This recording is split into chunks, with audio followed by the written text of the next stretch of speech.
तमाम राजनीतिक उलटफेर की आशंकाओं के बीच लंबे समय तक खामोश रहे राजनीतिक गलियारों में झारखंड के राज्यपाल रमेश बैस के छत्तीसगढ़ में दिए बयान के बाद सियासी पारा फिर से चढ़ गया है। राज्यपाल ने छत्तीसगढ़ में झारखंड की राजनीति में चल रहे कयासों के दौर पर कहा कि झारखंड में पटाखा बैन नहीं है, संभव है कि एकाध एटम बम फटे। वहीं उन्होंने ये भी कहा कि जब तक वो संतुष्ट नहीं हो जाते तब तक किसी तरह का आदेश करना सही नहीं है। राज्यपाल ने कहा कि चुनाव आयोग से सेकंड ओपिनियन आने के बाद वो तय करेंगे कि आगे क्या करना है।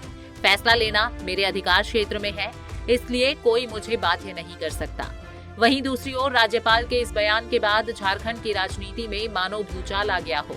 सत्तारूढ़ जेएमएम कांग्रेस ने कड़ी प्रतिक्रिया देते हुए कहा कि राज्यपाल को एटम बम फोड़ ही देना चाहिए। कम से कम आवाज तो होगी, लेकिन उस आवाज की प्रतिक्रिया भी होगी जिसकी आवाज उनके एटम बम से ज्यादा होगी। माननीय राज्यपाल महोदय का आया है, मुझे लगता है बहुत दुर्भाग्यपूर्ण है। एटम बम की बात झारखंड में, हम लोग तीर धनुष वाले लोग हैं, आदिवासी मूलवासी झारखंडी लोग हैं। हमको लगता है कि बम फटेगा तो उसकी आवाज सुनाई देगी, गूंज सुनाई देगी, लेकिन उस गूंज के बाद उस गूंज की गूंज भी सुनाई देगी, ध्वनि की प्रतिध्वनि भी सुनाई देगी।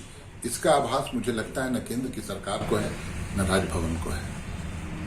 आने वाले दिनों में आप जितना प्रताड़ित करेंगे युवा मुख्यमंत्री को, जो जनमानस में जो एक नायक की भूमिका में झारखंड में अपने कर्तव्य पर अडिग है और पूरे राष्ट्रीय स्तर पर जिसने एक अलग पहचान बनाई, आप उनके जनादेश से विचलित होकर आप राजनीतिक रूप से उसे परास्त नहीं कर पा रहे हैं। वहीं बीजेपी का कहना है कि राज्यपाल के बयान से ये स्पष्ट है कि वो सरकार को अस्थिर करने की मंशा नहीं रखते। बेवजह कुछ लोग ये भ्रम फैला रहे हैं कि राज्यपाल अपने पद का दुरुपयोग कर रहे हैं।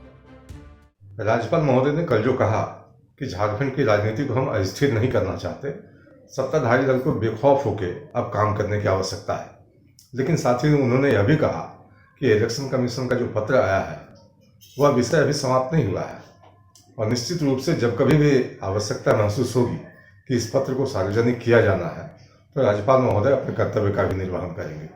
बेवजह कुछ लोग यह भय दिखा रहे हैं कि राज्यपाल सत्ता का दुरुपयोग कर रहे हैं, राज्यपाल अपने पद का दुरुपयोग कर रहे हैं, लेकिन राज्यपाल महोदय ने अपने पद की गरिमा को समझते हुए यह बयान यथोचित दिया है कि झारखंड सरकार को अस्थिर करने का उनकी कोई मंशा नहीं है, लेकिन कभी भी वह लेटर सामने आ सकता है। आपको बता दें कि एक महीना पहले राज्यपाल ने मुख्यमंत्री हेमंत सोरेन की सदस्यता को लेकर बंद लिफाफे पर तंज कसते हुए कहा था कि चिट्ठी इतना चिपका हुआ है कि खुलने का नाम नहीं ले रहा है।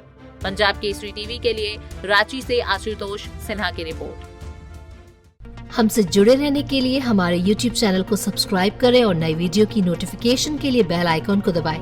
अगर आप ये वीडियो Facebook पर देख रहे हैं तो लाइक जरूर करें और ज्यादा से ज्यादा शेयर करें। धन्यवाद।